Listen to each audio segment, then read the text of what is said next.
Sometimes we as fitness coaches or trainers assume that everyone understands the principles of strength training, but it's clear to me that many people don't. And if we don't understand the basics, it makes it difficult to make that difference in our lives that we're after. I mean, how will we meet our goals if we don't truly understand what we're doing and why we're doing it? So I've discussed the importance of strength training in previous videos, the whys. So let's focus on the hows, the practical aspects of lifting weights and doing it right. Hi, my name is Alana. I'm a Canadian fitness coach in my 60s and living here in beautiful Mexico since 2022. I'm the author of Strength Training Over 40 and a former fitness studio owner. So this isn't just about lifting weights. It's about training smart as we age. In this video, I'm going to share the 8 foundational principles of strength training, the way to get results to meet your goals without burning out or injuring yourself. Okay, so let's dive in. Meet Tilly. Hey Tilly, say hello. Number 1, progressive overload. Your body adapts to stress. And if you keep lifting the same weights the same way forever, your body will not change. We've got to challenge our muscles. We have to send a message to the muscles that she or he needs you to be stronger. The body is amazing and that it will adapt to the demands that you put on it. You want to build musculature? You need to fatigue the muscles in that 10 to 12 repetition range. We're not picking up the colorful little dumbbells and doing 20 or 30 repetitions. No, we are prioritizing building muscle over endurance here. Your body adapts to what you ask it to do, so be sure your training fits your goals. And with that said, I'm going to step out on a limb here and assume that we're all training for hypertrophy, building muscles, which in turn is building strength. And we can also train specifically for power, such as a power lifter does. But I'm not going to suggest we do that because it means we have to choose a very heavy weight that fatigues the working muscles in about that 4 to 6 repetition range. Maybe down the road, we can add that in, but I would suggest being completely comfortable in that 10 to 12 repetition range and with 0 joint issues. And it might take 6 months to a year to get there. And probably a good idea at that point to hire a professional if you can, to make sure your form is top notch if you want to do the powerlifting. Basically, if we're over 40 or so, we should be training for a long independent life, for metabolic health, for our joints, strength, agility, and to ward off that dreaded belly fat and brain fog that's so often attributed to menopause. Third is volume. That's our sets and reps and weight. Too little, and your body won't change. Too much, and you'll risk fatigue and injury. Most of us do great with 2 to 4 sets. Usually I do 3 of 8 to 12 repetitions for most lifts. So if you've never lifted weights before, I suggest working with a few more repetitions with a slightly lighter weight. And then after a couple of weeks or maybe a month, I suggest choosing a heavier weight and lowering the repetitions a bit until you creep back up to the original rep range. For example, that means choosing a weight that fatigues the working muscles in that 12 to 15 repetition range at first.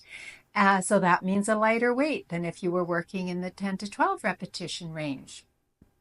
But it'll be a slight difference. Also, we need to rest between sets for about a minute. Make sure you do that.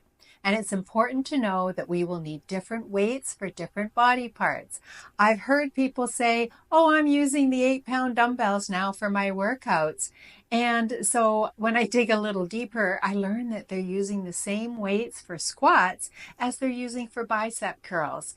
And it just doesn't work that way. Our quadriceps are much larger muscles and require heavier weights than our biceps, triceps, or shoulders, which are much smaller muscles.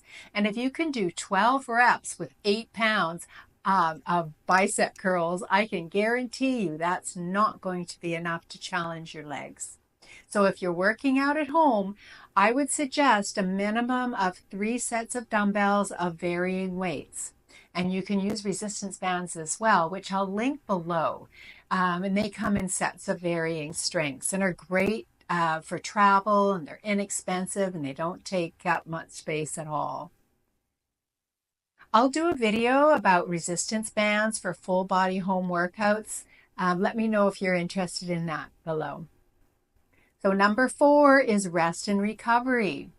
This is huge, especially as we age.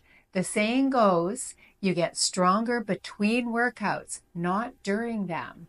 That means quality sleep, rest. Listen to your body, but don't mistake it for your mind. Sometimes our body just needs rest, and you'll soon learn the difference between a body that's truly exhausted and a mind that just doesn't feel like exercising today.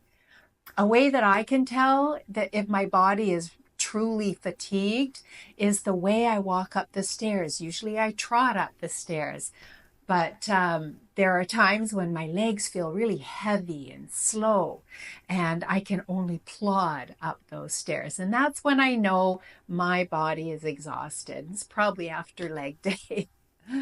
Number 5 is consistency. Consistency is key. We can't be willy-nilly with our workouts. When a client asks how often they need to work out, I tell them we have to be realistic. We don't want to set you up for failure. Sometimes we're so gung-ho in the beginning and think we're going to be hitting the gym or our home workouts 5 times a week.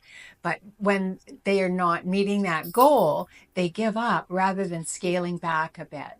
It's about showing up week after week. And when life kind of gets in the way with things like holidays or illness or visitors or a work deadline, get back into the routine as soon as you can. And more than anything, this is what I see derailing people.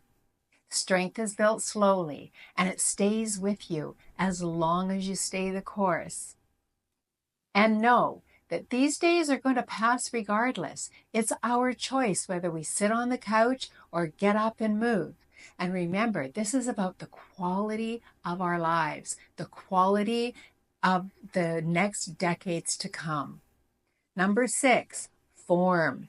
Proper form is so important. And that mind-muscle connection. We can't just go through the motions. We need to be aware of the muscles we're working.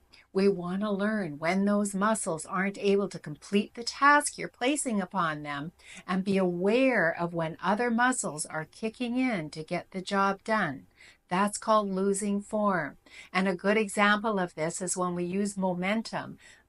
For example, like the bicep curl, and we start to use our backs to get those weights up. And I tell my clients, when I see you losing form, I'll ask you to stop. I encourage them to feel the movement and to always use a controlled motion.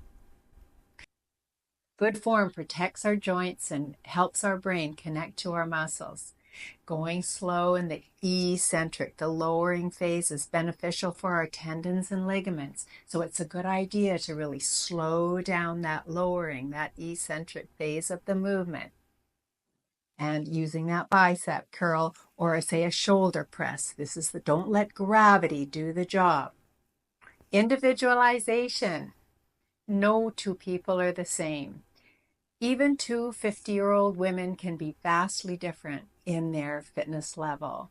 This is why we should ignore those videos that say never do this over 50 or insert any age here or over 40 workouts. And I don't like the idea that my book is called Strength Training Over 40 because it has much more to do with our biological age than our chronological age.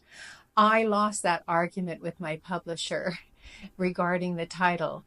And after all, they did do the marketing and they settled on that. But truth be told, the exercises in the book are for anyone of any age. And don't get me started on menopausal workouts. Good grief. Please don't fall for that. It's marketing. and nothing more. Menopause is a huge industry, $20 billion. And yes, we need to ascertain where you're at with your fitness level, but then we apply all of these principles and away we go. We just don't want to be doing a lot of high intensity interval training and no strength training. But I would apply that to any age anyway. I've seen too many women mess with their metabolic health doing way too much high intensity cardio. Nutrition. Here's the deal. Your muscles can't grow if you don't feed them right. So today, let's keep it super simple. And we can talk about nutrition in another video. For muscle repair and growth, we need to eat protein. When you strength train, you're actually creating tiny little tears in the muscles, and that's a good thing. Protein is what your body uses to repair and rebuild those muscles stronger than before. Most research shows that 1.6 grams of protein per kilogram of body weight, that's around 0.7 grams per pound, is enough for people to build muscle effectively. You'll hear most people on social media now touting the 1 gram per pound of body weight, but there doesn't seem to be any clear science confirming that. There is science, though, confirming the 1.6 per kilogram. And you can go a little higher if you like, especially as you get older, but more isn't always better. Your body can only use so much for muscle building, and the carbs are for fuel and recovery. Carbs aren't the enemy, especially if you're training hard. Your body stores carbs as glycogen in your muscles, and that's your main fuel during workouts. So if you're dragging through your workouts or feeling weak, you might not be eating enough complex carbs. Go for the whole foods, the ones with a single ingredient. We aren't talking about processed foods here. Good examples include whole grains like brown rice, quinoa, oats, starchy vegetables such as sweet potatoes and lentils, chickpeas, and black beans. Basically, the more fiber, the better. And healthy fats are our friend. They help reduce inflammation and keep our joints happy. And good fat sources are avocados, nuts, olive oil, and fatty fish. And water. Don't forget water. Muscles are about 75% water. And if you're dehydrated, you'll feel weaker, tire faster, and recover slower. Aim for 2 to 3 liters of water a day and more if you're sweating a lot. And don't wait until you're thirsty. And don't forget about the micronutrients, the unsung heroes. You don't need to memorize a bunch of vitamin names, but just know this. Certain nutrients are essential for muscle function, like magnesium, potassium, calcium, iron, and vitamin D. And you'll get most of these from real food, leafy greens, dairy, nuts, seeds, and fish. So there you have it. Progressive overload, specificity, volume, rest and recovery, consistency, proper form, individualization, and proper fuel. And master these and strength becomes a lifelong asset. This is the long game, a marathon, not a sprint. And find your very deep why and call on it when motivation is nowhere to be found. My why is that I had a child at 45 and another who will need my help for as long as I'm alive. And grandchildren, let's not forget about them. I want to be an active part of their lives rather than just a spectator. Your why will be personal to you. Tuck it away inside your chest and draw on it when you need it the most. And if this video helped you, like, comment, subscribe, and maybe share it with someone who may receive some benefit from it.